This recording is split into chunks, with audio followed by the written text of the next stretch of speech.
Hi, everybody, and welcome to the Cultural Studies podcast.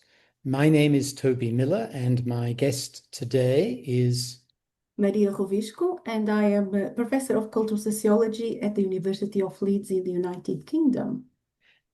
Prof. Rovisco. It's a great pleasure to meet you. Thank you so much for doing this. Can I ask about the little pictures on the wall behind you Yes, of your left shoulder? What are they? on there. So these are pictures. I'll get one. Hmm. I bought them in an art center in, I think, in the Northeast, Northumbria, and it's a can in Japanese, I believe, 100% drink, and it says "We are out of office," and I've got two in bright colors. It's an irony. It's to remind me that there's life outside the grayness, and of course they are in very bright, lovely colors. They So are lovely they colors. both say we are out of We office. are out Of of the course office, not. and they go well with your sweater, actually. Your sweater's, it looks like Yes, I'm a sweater also with lovely colors. indeed. I'm also with lively colors to contrast with the grayness of the UK. We need to work hard on finding shades of color, One of isn't the it? sad things about Britain is that there are so few brightly colored buildings, so few homes that have hot, warm colors. It's just what you need, given the climate. Anyway, that's not what we're here to talk about. To begin matters really, I wanted to ask you about what's currently impeding, interesting, preoccupying, dynamizing you. Well, I would say, so that's a really interesting question. I would say it's something that cuts across my current research interests, but also what's going on in the world with the Hmm. rise of AI and the very serious implications that we face, which is knowledge equity. Mm. So I am very interested in questions of knowledge equity in my current research that I've been conducting over the past 2 years in Argentina with communities in knowledge exchange projects, but also around artistic ways of knowing, what artistic ways of knowing can offer to social scientists, how artistic ways of knowing they might offer to scientific knowledge, how they can challenge it, are they equal? Can we use? So I'm very interested in these questions, and I'm also interested in place-based knowledge and the fact that these AI search engines and learning machines are basically producing, disseminating, synthesizing knowledge that represents the views of the majority. And this is something that concerns me quite a lot. And I am wondering whether artistic activities and the arts, particularly the kind of artistic approaches and creative methodologies that artists and activists use in the global south, more concretely in Argentina, where I've been conducting some field work, might offer a space for communities and for people and for citizens to reply, to respond.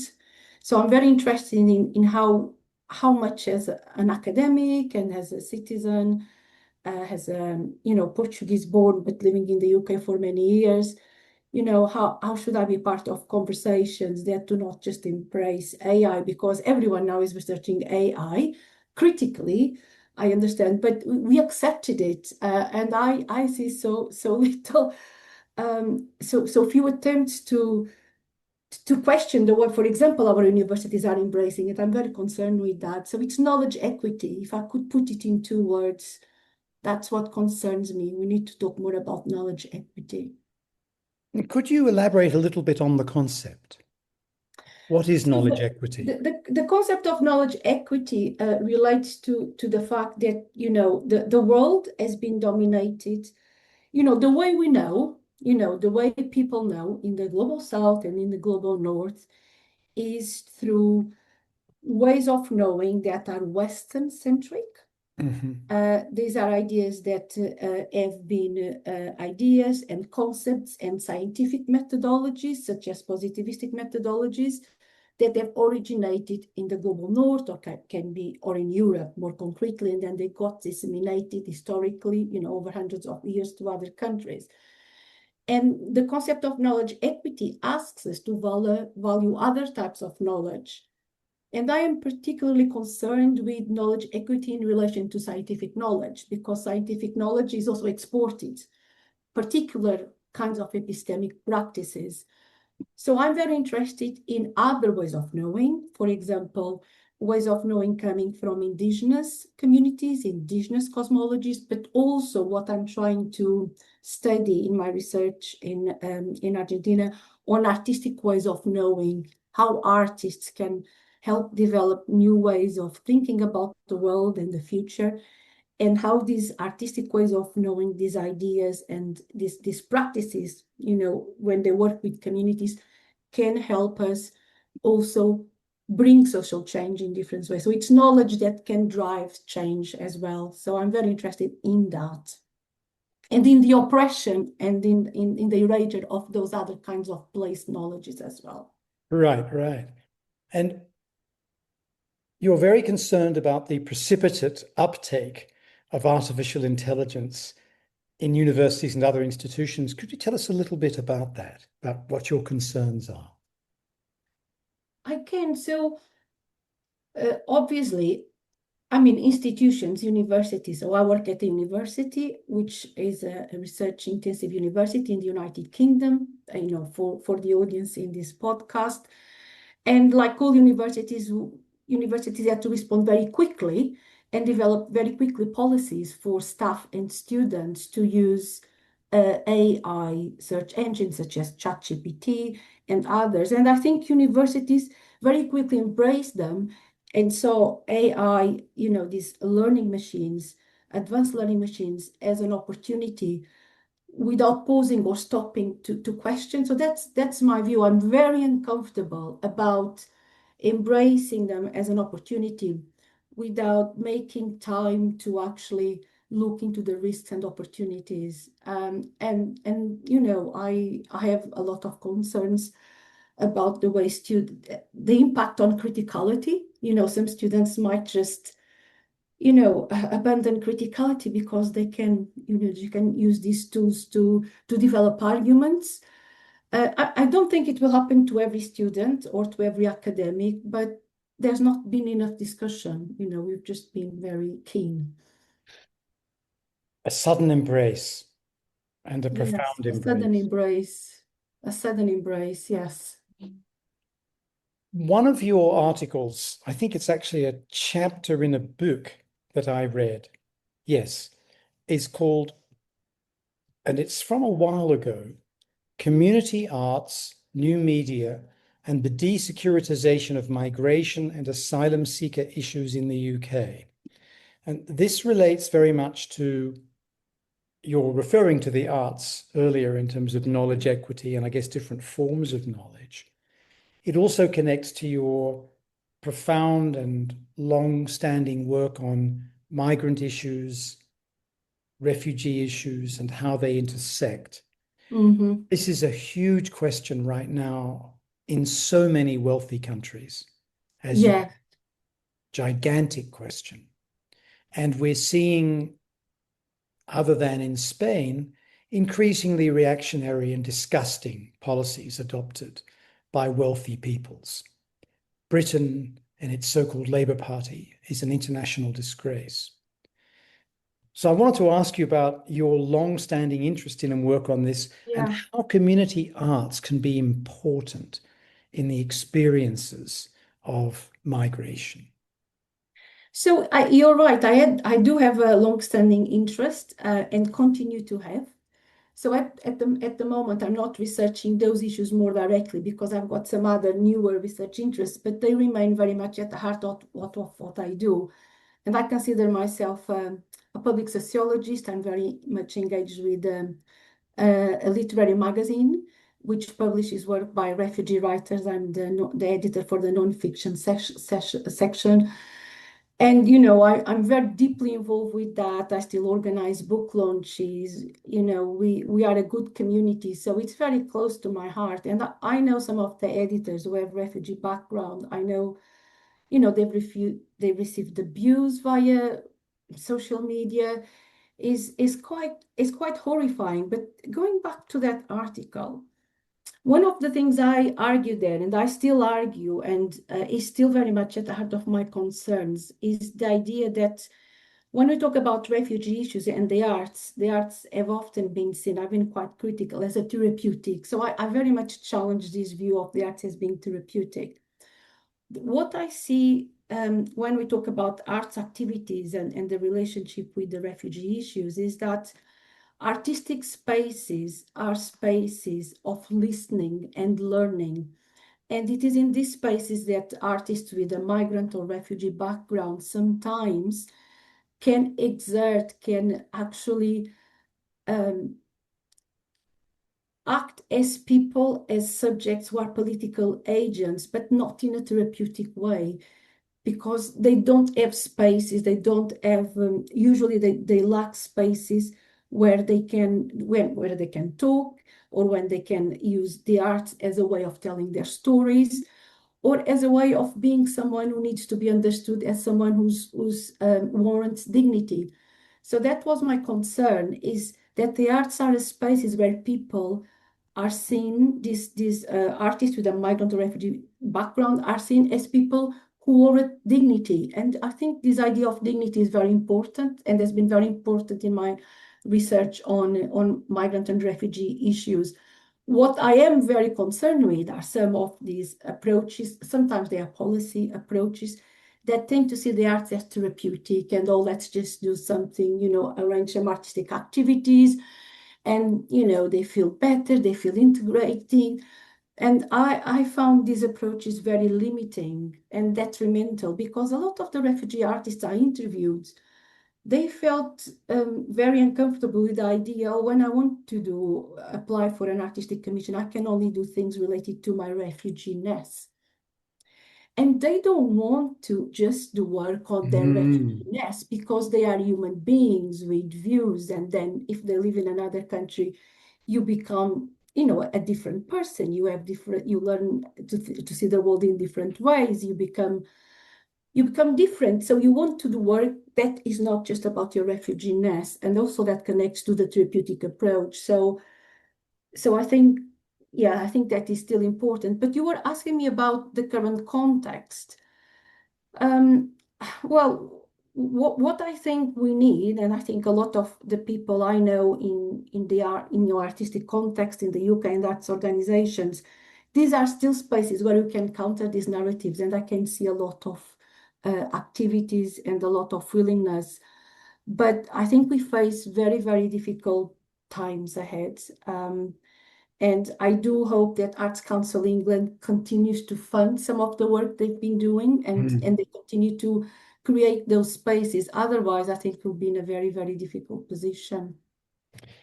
Can I ask you to tell us a little bit more about the magazine that you're involved with? This is The Other Side of Hope, right? Yes, that is. Yes, correct. That's correct. And you're the non-fiction editor. Could you tell us about The Other Side of Hope? Fantastic, fascinating title, as a magazine in general, and also your work in it.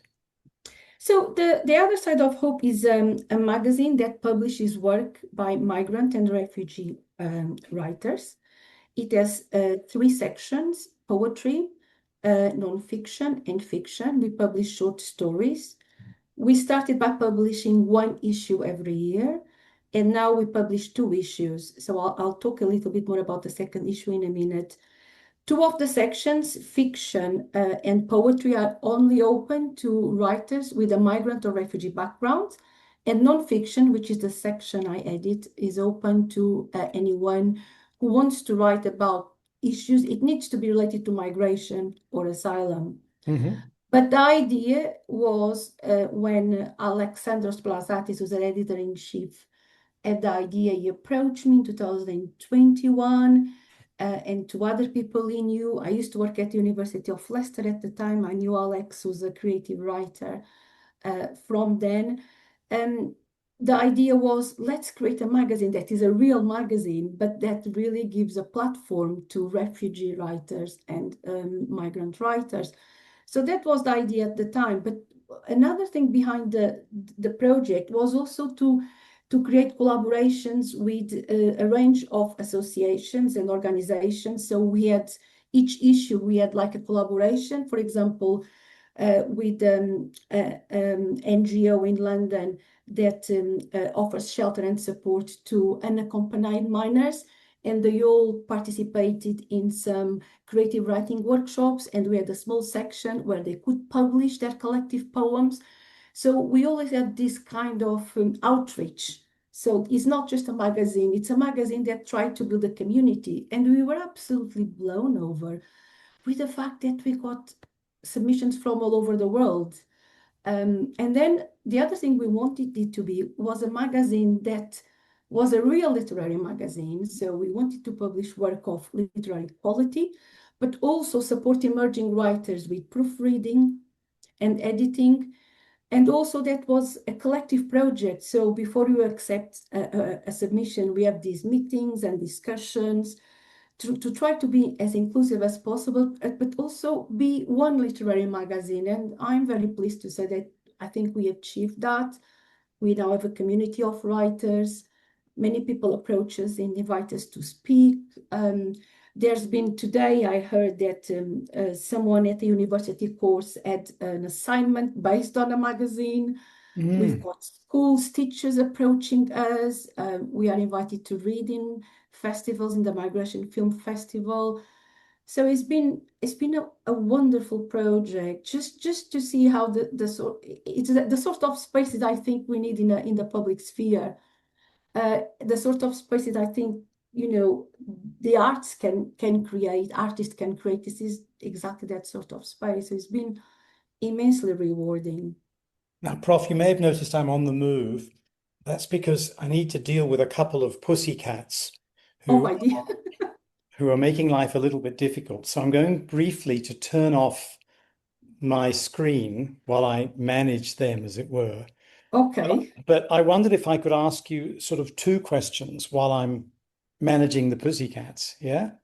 Okay.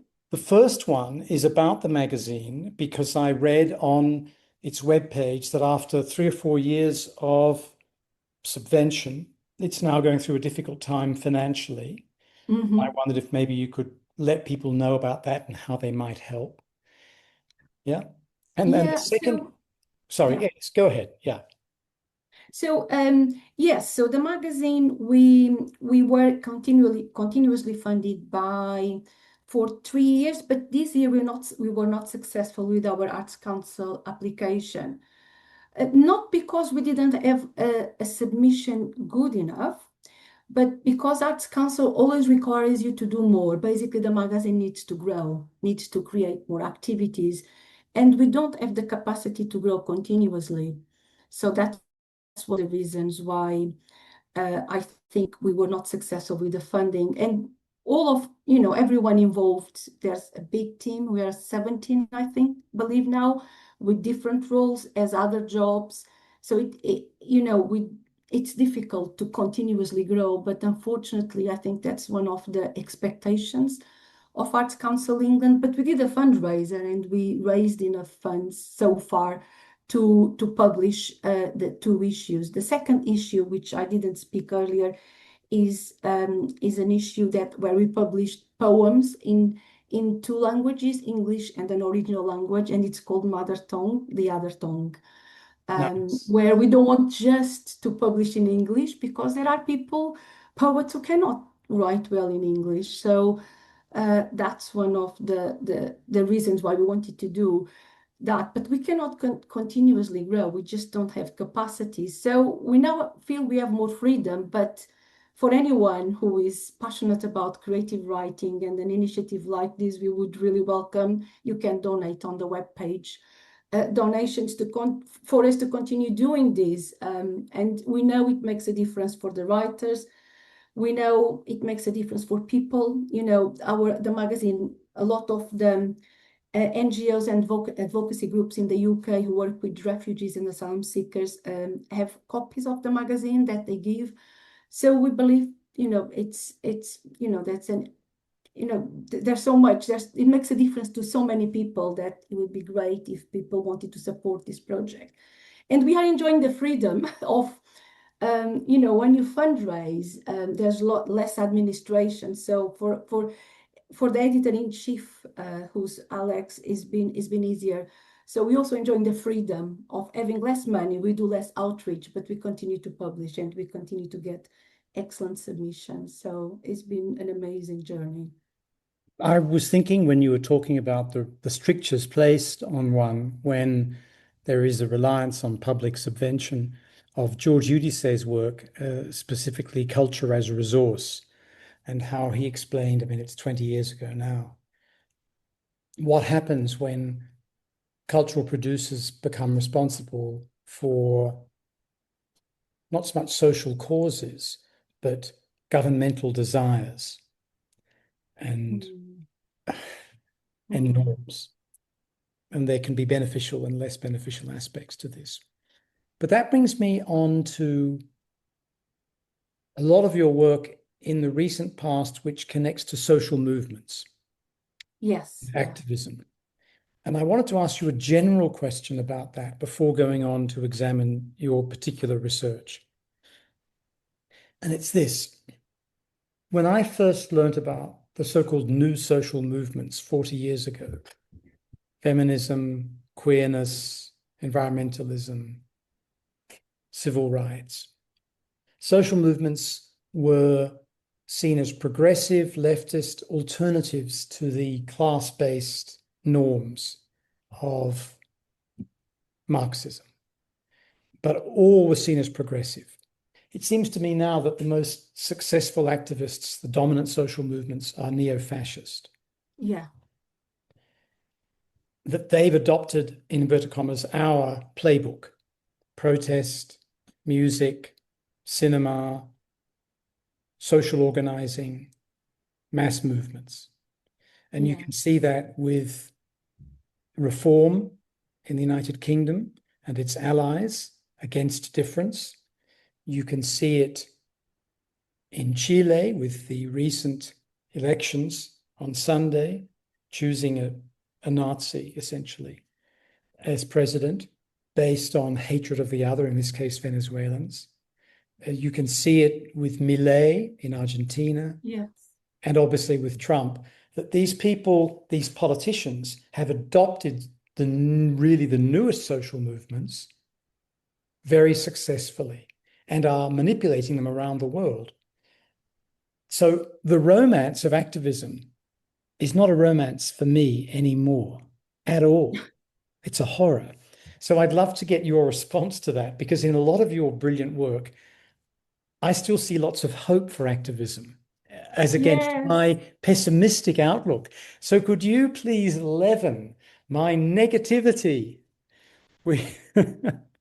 Or what's your take? You can see what I'm getting at, I think. I am. So there are two things here. One is that what we call the new social movements. What happened is that the so-called new social movements were leftist, like you say, and progressive, but they were also much more studied than right-wing movements. I don't think right-wing or fascist movements have disappeared. Is that sociologists and political scientists have only really studied those so-called new social movements. Honestly, I think, and I'll tell you, I really know very little about the fascist movements, but I remember one of my colleagues, not current colleagues at the University of Leicester, Bernhard Forschner, is an Austrian media sociologist. And Bernhard has studied fascist and right-wing movements for ages. And it's fascinating because he's a discourse analyst. So he does discourse analysis and is interested in visual analysis like I am. But he has studied veganism and the connection between veganism and fascism. He has studied also, of course, there's environmental movements. Now there's lots of them that are progressive or leftist, but there's also a very long-standing tradition of, going back, particularly in Nazi Germany, environmental movements that are fascist and drawing Yeah, fascist yeah. ideology. But they weren't studied. But in the past, I would say 5 years now, there is a boom, and there are lots of academics studying these movements. Now, what I think we are seeing, and I share your pessimism, is that, when I was, the movements I studied, the Indignado social movement, they were very, they're old. We are so, I mean, it's like an utopia now. They are too far away now. It's 2011. We are far beyond that. And now the right is much more dominant. They use some of the templates that progressive social movements used to have, some of the tactics, but they are also more studied. So it's not that they are more powerful and they have grown. I think they are more powerful and they have grown. I think they are also more studied and we know more about them. So, so I hope this kind of balances your pessimism. I don't think sociologists and political scientists were studying these movements at all. Yeah. Um, So there was and an overemphasis on our side, as it were. oh, absolutely, Yeah, absolutely. Because it's a great point. I Yeah. remember Bernard studying these movements and having conversations, and no one was studying them. And now there's a boom of academics studying these Yes, that's so movements. interesting. Now, if I can get personal here, you grew up in a post-dictatorship country. Indeed, indeed. I just moved here in March from Spain, which, as you Oh, know, became democratic at almost the same time as Portugal. Now, even though there are people my age who bear the physical scars of fascist dictatorship, and there are tens of thousands of people murdered and disappeared by those bastards, there is a new fetish in Spain, in Vox, but also in Partido Popular, yes. for the dictatorship. And with Chega, the same in Portugal, no? So can I ask what it was like, if you don't mind being a bit No, no, geographical for a absolutely moment, not. what Very it was like happy. growing up in a new democracy and whether there are elements, as with Chega, I hope I'm pronouncing it correctly, Yes, you are. that take us back to the sorts of revanchism that you can see in the case of Vox and parts of the Partido Popular. Oh dear, here comes another pussycat in Spain. Because So this fascinates me. this is a very interesting question. So I was born at December 1972. The revolution was in April 1974. So I was a child. I don't remember living in a dictatorship as such. But growing up, I think unlike people in the UK and countries where you have not had experience of authoritarian regimes, because I think the last time the British experienced that was with Cromwell, maybe. Right? So I think it's very different to grow up in a country where there's a bank holiday on the 25th of April. You celebrate democracy. Democracy is something to be treasured. Mm. So my generation and maybe, I mean, all the generations, anyone who's not 20 years old and my nephew's age everything has changed with social media. They grew up thinking that we now live in a democracy and this is something that we celebrate and we valued. And on the 25th of April, we march and we carry the red flowers. And now, and now social media have changed that because I know the younger generations, like 18 years old, are voting for Chega because they are very good at communicating via social media. And the same is happening in Argentina.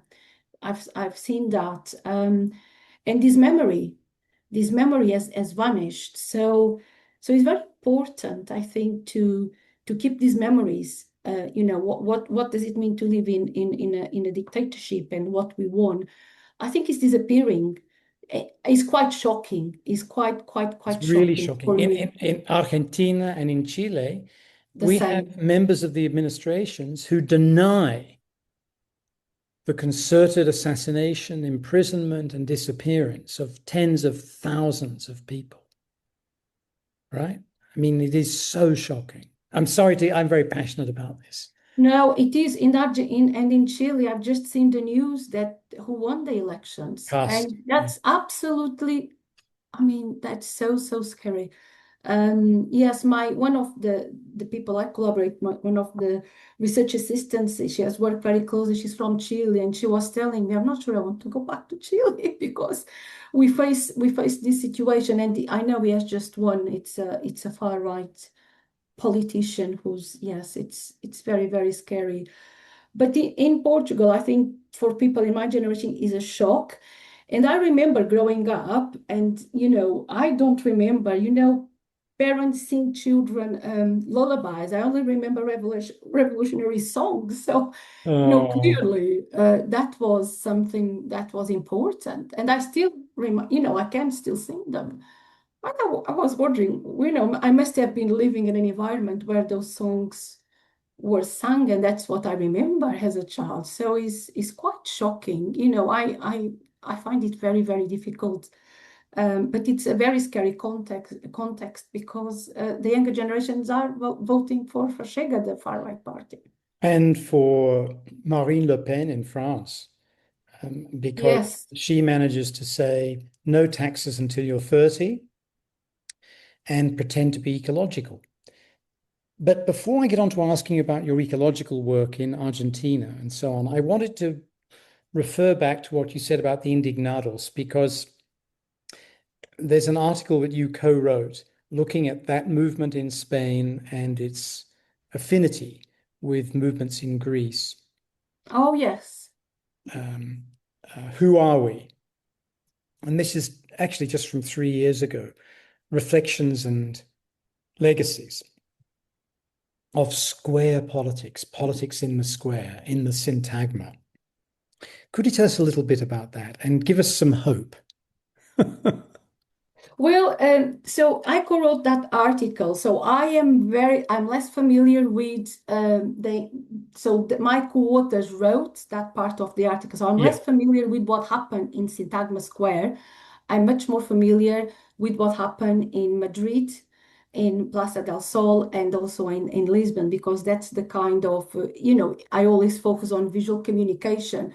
But those are the cases I know the best. But if I understand it, in Syntagma Square, it was slightly different from the kind of square politics you saw in Spain and in Portugal, because they also had the far right movements present. So it was much more controversial what was happening there. But in one way or another, square politics was about trying to kind of recreate, even for a few weeks, an alternative almost society. And that's what I was interested in understanding. And when we wrote that article, because that article was invited for a special issue celebrating the 10 years of the Indignado, so was a looking back as well.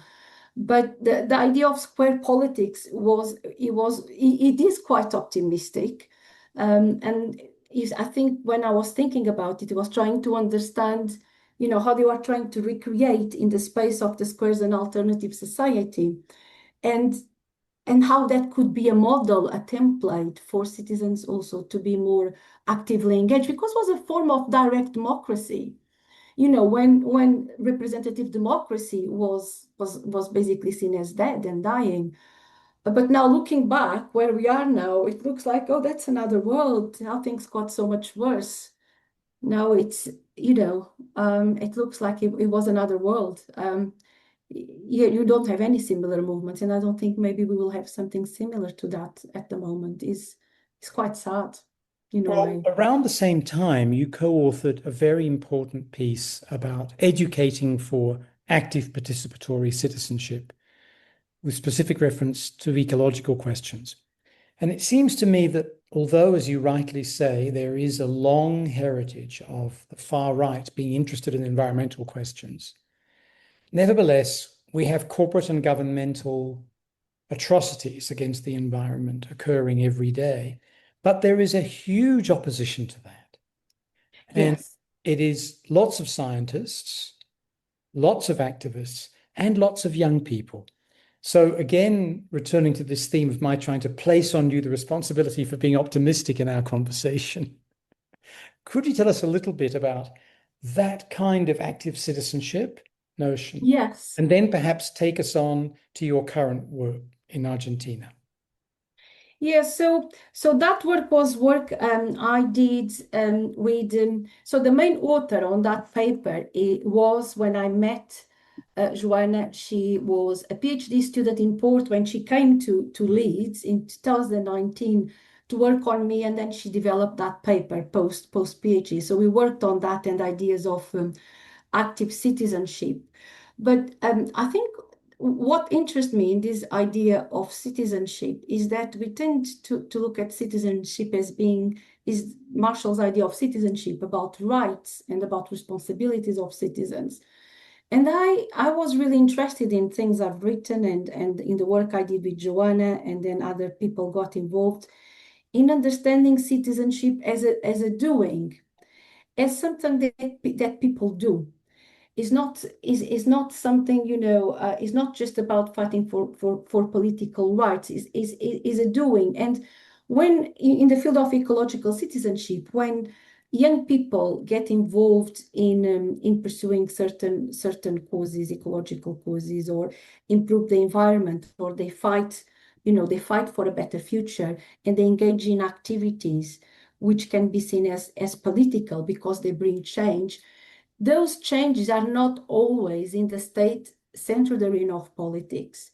And they are not always just about influencing governments. Sometimes they also create alternative ways of doing things and of pursuing social change outside those arenas, and in ways that are not considered part of formal politics. So the conversations I had with Joanna and when we talked about this is trying to think about citizenship and active citizenship beyond the realm of formal politics and what it would like to be a citizen outside that realm of state-centered politics, Mm-hmm. which is a little bit, also the kind of work I do more recently. So it's it's thinking about politics and the political as being a much broader concept, which is not just about influencing politicians, is people bringing solutions for problems and finding solutions in ways that do not need necessarily they do not be to be about lobbying or influencing politics or even pursuing concrete goals. This idea of pursuing concrete goals sometimes it's not just about that. There are much more intangible forms of political action. That's why I'm interested in artistic ways of knowing that we need to study and understand better. And in the case of the article that I read, it's based empirically on an ethnography in Porto. Yes, because that's where Joanna is based. Yes. Okay, so that I think is helpful because it's got lots of conceptual and theoretical and historical elements, but also an aspect that is actually about life on the ground, as it were, right? Yes, well, yes, life on the ground is the lived experiences of people and trying to capture that. And I think ethnography is possibly the best lens to do that. And could you take us now to Argentina? Yes, so in Argentina, I've been involved in several projects. The University of Leeds has a collaboration with the University of Buenos Aires, more specifically the Gino Germani Institute, which is an institute in the social sciences. And there were different funding opportunities within the university to develop some projects there. So I've been involved with my colleague Martin Zebracki, who's a geographer, in a project called Activist Crossings. And with Activist Crossings, we tried to get together activists and artists to talk about the sorts of things they do when they want to pursue, um, you know, um, issues of climate justice primarily. But I've also conducted some interviews, and that's my main project, and that's what really concerns me at the moment with artists. And the main aim for me was trying to understand how artists who are currently working and intervening in issues relating to the environment are pursuing what I call socio-ecological change. And I was very inspired by, I changed, going to Argentina in 2023 and 24, opened mind to a lot of readings and authors that I had not engaged before. I can read Spanish and I can read Portuguese, but I wasn't reading those authors. So I came across the work of Ailton Krenak, particularly the book Ancestral Future, and then his other book. And that was incredibly powerful, and it changed the way I saw my work, I saw research, I saw these north-south collaborations, and I began thinking I need to change the way I do things, and I need to build more reflexivity in these collaborations. So I started to develop new ways of thinking and new ways of working. So I'll talk more about the work with the artists. The idea is really to understand this idea of socio-ecological transformation and how they pursue alternative futures and how they do what I call the work of the imagination, how they make sense of what they do as practices that are artistic and develop artistic ways of knowing that can bring change. But this has nothing to do with influencing government, and this has nothing to do with trying to be activist, even though some of them understand themselves as activists.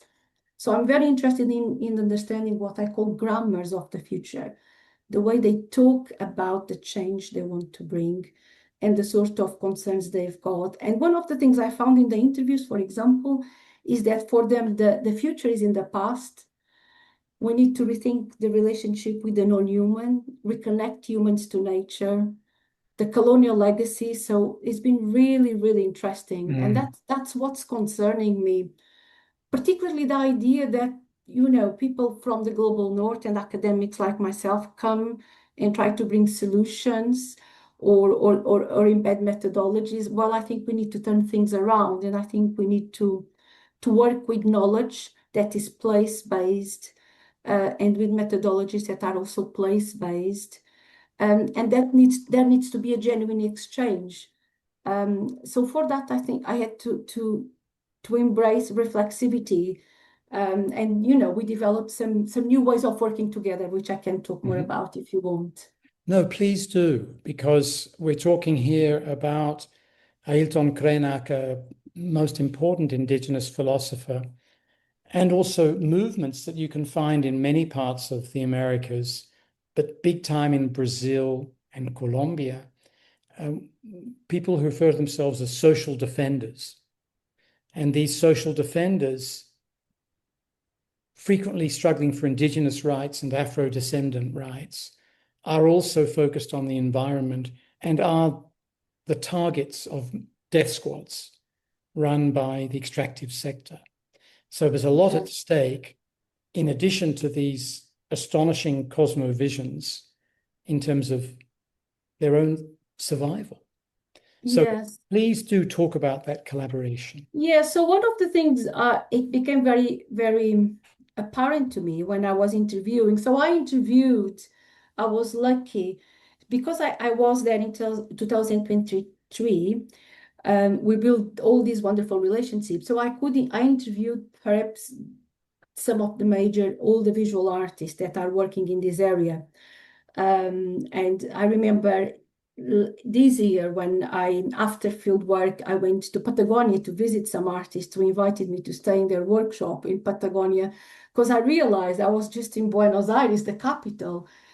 And what about all these artists? So I interviewed some people online because they were not in the capital, but then I decided to spend a few days in Patagonia and visit them, and they were absolutely shocked that someone wanted to go and visit them and know about their things. Oh, everyone that comes from the global north just wants to know what's going on in Buenos Aires, in the capital.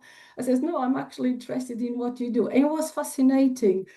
But I lost my train of thought. What I was talking about? You were visiting the artists in Patagonia as Yes. part of questions to do with a dialogue with Oh, indigenous yes. theorists So, and yeah. social defenders and the arts. Yeah, so I remember now. And when I was talking to them, they talked to me about the Mapuche. So the Mhm. Mapuche, it's an indigenous people that is indigenous to Patagonia and Chile.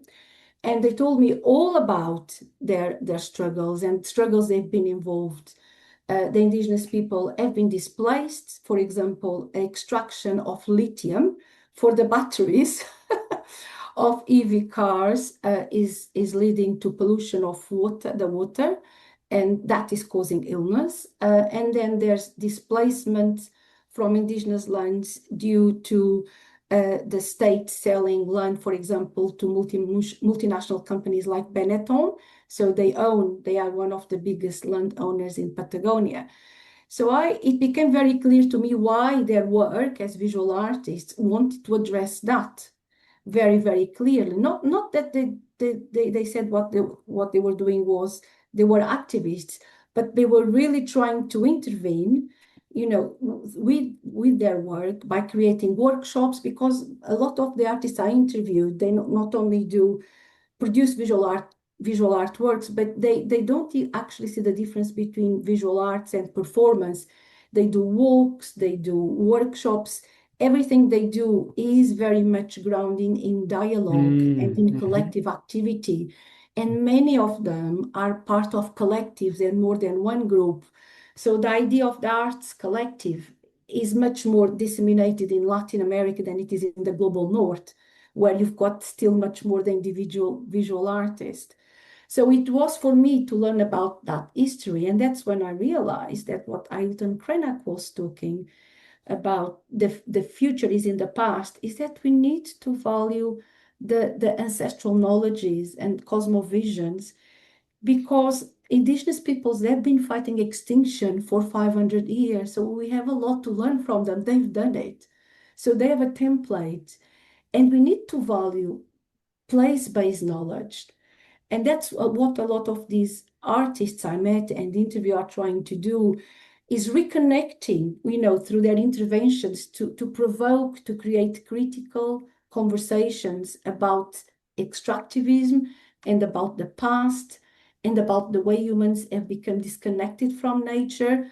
So that is it cuts across everything. All of them are interested in these questions in one way or another, which I know visual artists in the UK are, but we do not have that legacy of extractivism and genocide. I also met some indigenous artists, and that was very, very moving.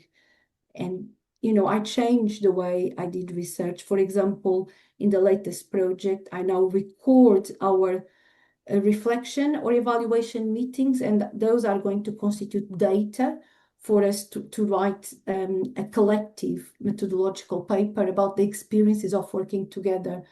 So we are not, when we do research in a global south context, the ethics is not just about consent, seeking consent, because consent is still extractivist. It's about creating genuinely new ways of working together and learn from each other. And some of our methodologies and ways of working and seeking consent sometimes are not appropriate, where you have multiple forms.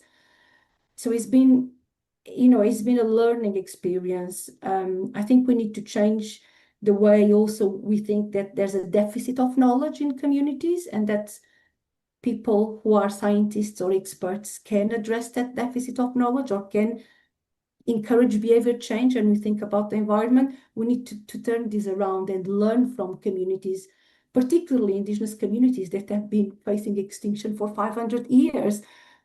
So it's been an amazing journey and an amazing learning experience.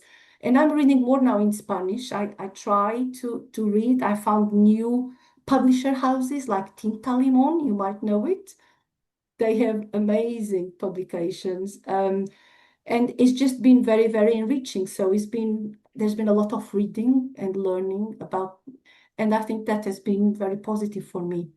Last week we had the Feria Internacional del Libro, the international book fair here in Guadalajara. It's the second biggest in the world after Frankfurt. Wow, didn't know that. Yeah, well, it's a 5 million person city, Guadalajara. It's not tiny. It's not Sao Paulo. It's not Rio, but it's not Porto No, Porto is very or small. Leeds. And it was fantastic to see the extraordinary diversity of Spanish language publishing houses. Oh, Of course, the big challenge is indigenous languages. And getting back to your artificial intelligence example, one of the bullshit promises made for AI is that it will be a great savior and nurturer of indigenous languages. And to its credit, Microsoft funded a very good study of what's happened so far here in Latin America. And of course, AI is getting 50% of every sentence completely wrong, even in indigenous languages that vast numbers of people speak, like Nahuatl, because these are not digital languages. They don't have a digital imprint, so there's nothing to work from. So they just make mistakes all the time, right? So the real labor is, of course, to input the languages into digital form, and then perhaps artificial intelligence will play a useful part. Meanwhile, we have people in the Philippines and in Colombia being paid $1.50 an hour to input all the data for the big US corporations that are running artificial intelligence on all sorts of topics, but not Nahuatl, let alone languages that 10 people or 500 people only speak. So, yes, it takes us round to where you began with your skepticism about the latest shiny new object of the global north, but also the way it's fetishized in the global south too. And That's interesting. You know, what you were saying about indigenous languages is important because actually I've been working with a Brazilian anthropologist based at the University of East Anglia. We're working on a research grant application for a project on wetlands, about safeguarding the cultural heritage of wetlands, drawing on Stuart Hall's idea of the living archive. What we want to do is a living archive of wetland cultures. And he was telling me, he has worked with this community in Brazil for 20 years, that the language is you can't translate it because there's this biocultural diversity. So there are words in they don't have words for lots of things in our world, but they have words for different kinds of birds, for different kinds of soil that are not untranslatable because it's their world. And I don't think AI will be able to capture that because it's so place-based, it's so specific. So, Prof, to bring things to a conclusion, as I said at the beginning, lots of your work I've not read because it's not available to me where I live. Are there things you'd like to add to end our conversation? And that might be going back over terrain we've already touched on, whether something you want to say more about, or it could be something where I'm just ignorant and didn't know about it and where you want to share with us some of your work. Yeah, so I think the something that I think cuts across parallel to my interest in social movements, particularly the visual communication of social movements, I've always had an interest on storytelling. And in the book, you probably didn't have access to it, that was published early this year by Routledge on artists, cosmopolitanism and the civic imagination. I wrote about storytelling as a practice. So it's this idea that storytelling is not just about semiotic meanings and texts, but is a practice. We need to pay attention to the places where stories are told, to the audiences, and to the protocols of the telling. And this is something that still interests me because the project I've done earlier this year, reimagining the wetlands, with communities in Tigray, which is the delta of Tigray, in the wetlands of Tigray, was very much a way of creating a space through creative workshops for people to tell stories about living and inhabiting the wetlands. So I think we need to, one of the things I've tried to do is to think about storytelling as being a relational and restorative process. And storytelling as a practice that can bring socio-ecological change. What I am critical of is the idea that, for example, artists should use storytelling as a tool to encourage behavior change. So because that's something we do a lot in the global north. And this is something I think is important, and is something I still want to explore, this idea of storytelling as a restorative and relational practice that can bring about also socio-ecological transformation and can bring change. Because when you tell stories for others, and when you're listened to by others, you also become empowered to an extent. So this is something that interests me, has interested me for a long time, and continues to inform my current work. Professor Rovisco, thank you so much for being with us. It's been fantastic. Thank you so much, Toby. I also enjoyed this conversation.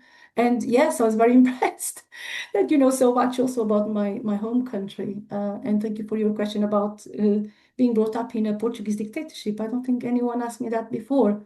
And yes, thank you for that question. It was nice to be able to talk about that. Thank you.